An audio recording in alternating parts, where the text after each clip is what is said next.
Hello दोस्तों, स्वागत है एक बार फिर से आपका मेरे चैनल पे लीगल न्यूज़ 137 पे।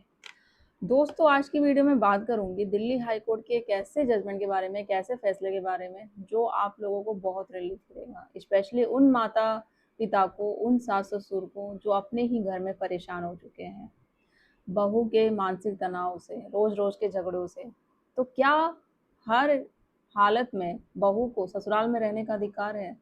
चाहे वो बहू, चाहे वो महिला सास ससुर को परेशान करती हो, मानसिक तनाव देती हो, रोज घर में कलेश करती हो, किसी न किसी बात पे झगड़ा करती हो, झूठे केसेस में फंसा रखी हो, झूठे आरोप, ऐसे आरोप जो उन्होंने किए ही ना हो, तो क्या फिर भी वो हर हालत में रह सकती है? तो आज की वीडियो बहुत इंपॉर्टेंट है सभी के लिए जिनके भी साथ भी ऐसी सिचुएशन होती है। आखिर क्या है, ऐसे दिल्ली हाईकोर्ट ने क्या बड़ा फैसला दिया है, जानना आपका बहुत ज़रूरी है। तो अगर चैनल पे आप लोग नए जुड़े हैं, चैनल को लाइक करिए, शेयर करिए, सब्सक्राइब करिए, साथ ही बेल आइकन दबाइए ताकि आपको टाइम टाइम से मेरी वीडियो की नोटिफिकेशन सबसे पहले मिलती रहे। तो जो इस दिल्ली हाई कोर्ट का फैसला है, उस मामले में क्या सुनाया, उसका जो फुल डिटेल में डिस्क्रिप्शन में लिंक है जो शेयर कर दूंगी डिस्क्रिप्शन में, वहाँ से डिटेल्स में पढ़ लीजिएगा। बाकी जो मेन पॉइंट है, क्या कहा दिल्ली हाई कोर्ट ने, वो मैं आपको बता देती हूँ। जैसे मैंने बताया, अगर घर में रोज लड़ाई झगड़े, रोज कलेश हो रहे हो, वो माता पिता जो वृद्ध अवस्था में हो, वो तो चाहते हैं कि भाई आराम से जो बची खुशी जिंदगी है जो कट जाए। बट वो हो क्या रहा है, अपने ही घर में बेचारे परेशान हो रहे हैं, टेंशन में आ रहे हैं, मानसिक तनाव से गुजर रहे हैं। वो क्यों? क्योंकि उन्होंने बेटे की शादी करी थी कि भाई बेटे का घर बच जाए, अब हमारा जो भी है, अब हमारी बच्ची खुशी जिंदगी आराम से गुजरे। बट वो हो गया उल्टा ही। तो मुझे बुजुर्ग जो माता पिता है अपने खुद ही घर में परेशान होने लग गए। तो क्या कोर्ट सिर्फ एक ही पक्ष सुनेगा कि अगर वो महिला है, बहू है, वो झूठे आरोप लगा देती है कि मेरे सास ससुर मुझे परेशान कर रहे हैं, तो क्या उनको सजा दी जाएगी?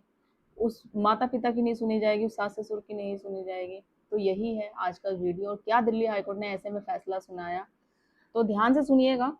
दिल्ली हाईकोर्ट ने एक ऐसे ही मामले में बड़ा फैसला सुनाया जहां कोर्ट ने ससुराल वालों को भी शांतिपूर्ण रहने का अधिकार दिया, और इसी वजह से कोर्ट ने बहू को घर खाली करने का आदेश दे दिया। जी हाँ, बिल्कुल आप सही सुन रहे हैं। आप लोग सोचते होंगे, आप लोगों को बहुत सारी कंफ्यूजन होती है कि नहीं ऐसे में नहीं होता है, बहू तो ये धमकी देती है आपको, तुम्हें झूठे केसों में फंसा दूंगी, तुम लोगों ने मेरे साथ ये किया वो किया। भले वो गलत है, तो अब वो घर से बाहर भी निकल सकती, कोर्ट तो उसको रहने का अधिकार देगा।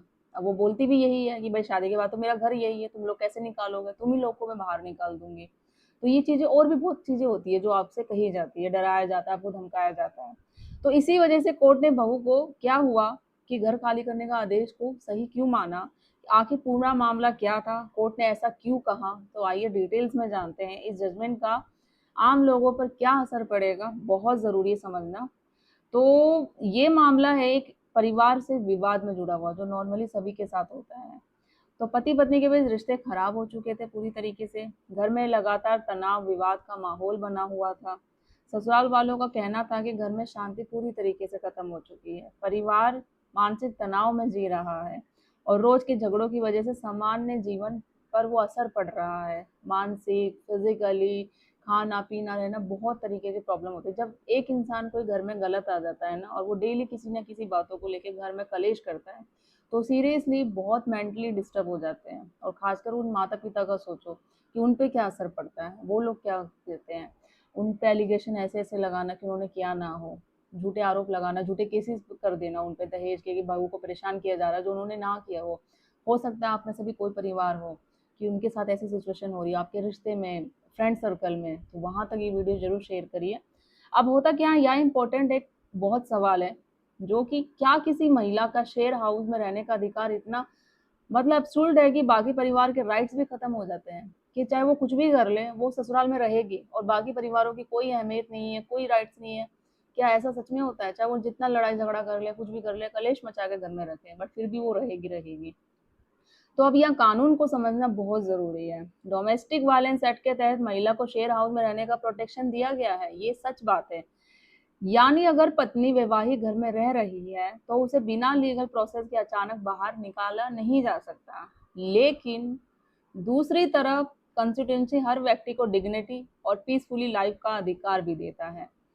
यानी हस्बैंड के राइट, माता पिता के राइट्स, और बाकी कोई भी फैमिली मेंबर में है उनके भी राइट्स हैं, वो भी उतने ही इम्पोर्टेंट है। तो कोर्ट को इन दोनों चीज़ों की बीच के बैलेंस बनाना पड़ता है, सब चीज़ों को देखना पड़ता है। ये नहीं वो महिला है, उसने केस किया है तो वो सच में ही सही होगी, सच में उसके साथ अत्याचार हो रहा है। जिस महिला के साथ सच में अत्याचार होता है, सच में घरेलू हिंसा होता है ना, वो पता चल जाता है, क्योंकि वो बिल्कुल ये नहीं कि वो इमोशनली वहाँ पे कोई गेम खेल के बताएगी, सबूत मांगा जाएगा तो सबूत नहीं देगी। जिसके साथ एक्चुअल में होता है ना, वो सबूत भी होगा, वो बताएगी भी, दिखाएगी भी, तो उसको न्याय भी मिलेगा, उसको रहने का अधिकार भी मिलेगा।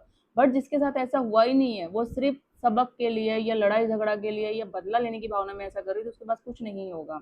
और कोर्ट ऐसा भी नहीं बोलेगा कि जाओ तुम जबरदस्ती घर में रहो और ये कानून कह रहा है, कोर्ट तुम्हें दे रहा है अधिकार, ऐसा भी नहीं है।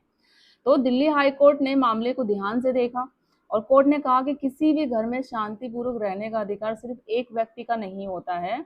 अगर पूरे परिवार का जीवन लगातार सिर्फ तनाव और डिस्टर्बेंस में बदल जाए पूरा, तो कोर्ट बाकी फैमिली मेंबर के राइट को भी नजरअंदाज बिल्कुल नहीं कर सकता है। और कोर्ट ने ये भी ऑब्जर्व किया इसमें कि शेयर हाउस का राइट अनलिमिटेड नहीं होता है। अगर परिस्थिति ऐसी बन जाए कि जहाँ साथ रहना प्रैक्टिकली इम्पॉसिबल हो जाता है, फैमिली नहीं रह पा रही है, बहुत मुश्किल हो गया है, तो कोर्ट अप्रोप्रिएट ऑर्डर पास कर सकता है इसमें।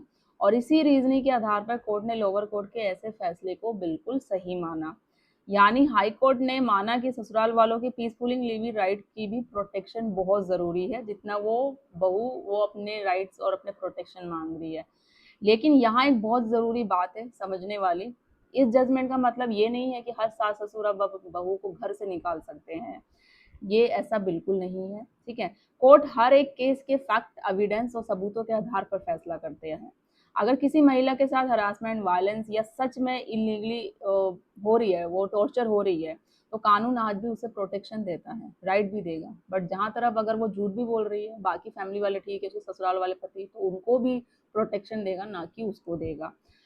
तो मामला एक्सट्रीम कन्फ्लिक्ट, कंटिन्यूसी डिस्टेंस और इम्पॉसिबल लिविंग सिचुएशन तक पहुंच जाए तो कोर्ट बैलेंस अप्रोच अपना सकता है इसमें। अब ये जजमेंट इसलिए भी इम्पोर्टेंट है क्योंकि अब कोर्ट फैमिली डिस्प्यूट में सिर्फ एक साइड नहीं देख रहे हैं, बल्कि सीनियर सिटीजन के राइट्स इसमें, पीसफुली लिविंग, मेंटल हरासमेंट और प्रैक्टिकली फैमिली सिचुएशन को भी कंसीडर किया जा रहा है। साथ ही आज कई केसों में क्या होता है, बुजुर्ग माता पिता अपने ही घर में तनाव जी रहे होते हैं। कई कई केसों में तो ये भी होता है कि उनको घर से निकाल दिया जाता है, बहू रहती है बल्कि उनका घर होता है, उनको घर से बाहर निकाल दिया जाता है।